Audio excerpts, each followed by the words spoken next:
Hello, আসসালামু আলাইকুম everyone. দেখতে পাচ্ছেন আজকে আপনাদেরকে দ্বীপ জেলা ভোলার প্রাকৃতিক সুন্দর উপভোগ করাবো। তো যারা যারা এখনও দ্বীপ জেলা ভোলাতে আসেন নাই, এখানে প্রাকৃতিক সৌন্দর্য উপভোগ করার জন্য আমার এই ভিডিওটা শেষ পর্যন্ত দেখুন।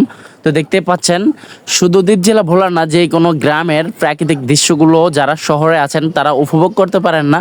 তো গাইস, আজকে আমার এই ভিডিওটা শেষ পর্যন্ত কন্টিনিউ করেন, দেখতেই পাবেন আজকে অনেক সুন্দর সুন্দর জিনিস দেখতেই পাচ্ছেন। এগুলো মেঘনা নদীর পানি। তো এটা হচ্ছে খাল, এই খালের ভিতর দিয়ে রাস্তাটা ভেঙে এই যে বিলের ভিতরে পানি ঢুকতেছে দেখতেই পাচ্ছেন। এটা হলো সাঁকো, এই যে আমি সাঁকোটা পাড়াচ্ছি, দেখতেই পাচ্ছেন আমি সাঁকোর উপরে পাড়া দিছি। সাঁকোটা নিচের দিকে ডেবে গেছে, আমার পায়ের উপরে পানি চলে এসেছে, দেখতে পাচ্ছেন। ওয়াও, কি সুন্দর একটি দৃশ্য।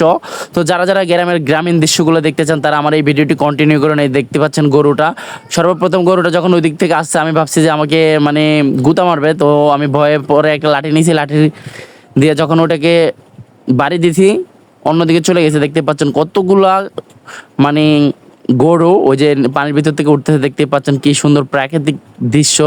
এটা হচ্ছে আমাদের বাড়ি থেকে নদীর পার মানে মাছ ঘাটে যাওয়ার সময়, যে এটা হচ্ছে মেঘনা নদীর পানি। এগুলো দেখতে পাচ্ছেন প্রচুর পরিমাণ পানি, ওইদিকে মেঘনা নদী দেখা যাচ্ছে। তো গাছগুলোর কারণে দেখা যাচ্ছে না। আমি আপনাদেরকে প্রাকৃতিক সৌন্দর্য উপভোগ করার জন্য আমি এই ভিডিওটি নিয়ে এসেছি। তো আমার এই ভিডিওটি হচ্ছে আমি যখন মাছ ঘাটে যাওয়ার সময় বাড়ি থেকে এই ভিডিওটি করলাম। দেখতেই পাচ্ছেন গাইস, আমি এখানে এই যে এখানে একটা সাঁকো আছে, সাঁকোটা ডুবে গেছে, রাস্তাটা ডুবে গেছে। তো ওইদিকে মাছঘাট দেখা যাচ্ছে। আমি যদি 5 মিনিট হাঁটি তাহলে মাছঘাটটা দেখতে পাই, মাছঘাটে যেতে পারি। ওই যে মাছঘাট দেখা যাচ্ছে, আমি যদি এই দিক দিয়ে 5 মিনিট হাঁটি তাহলে মাছঘাটে যেতে পারি।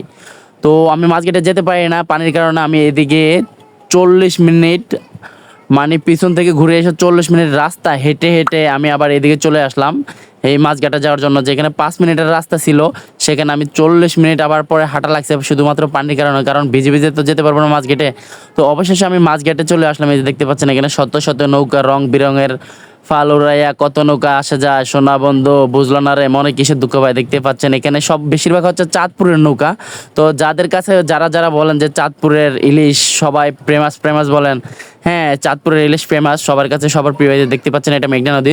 তো চাঁদপুরের যেই নৌকাগুলো আছে এগুলো আমাদের মেঘনা নদীতে আইসা মাছ ধরে, দেখতেই পাচ্ছেন। ওয়াও, সবাইকে অসংখ্য ধন্যবাদ ভিডিওটি শেষ পর্যন্ত দেখার জন্য।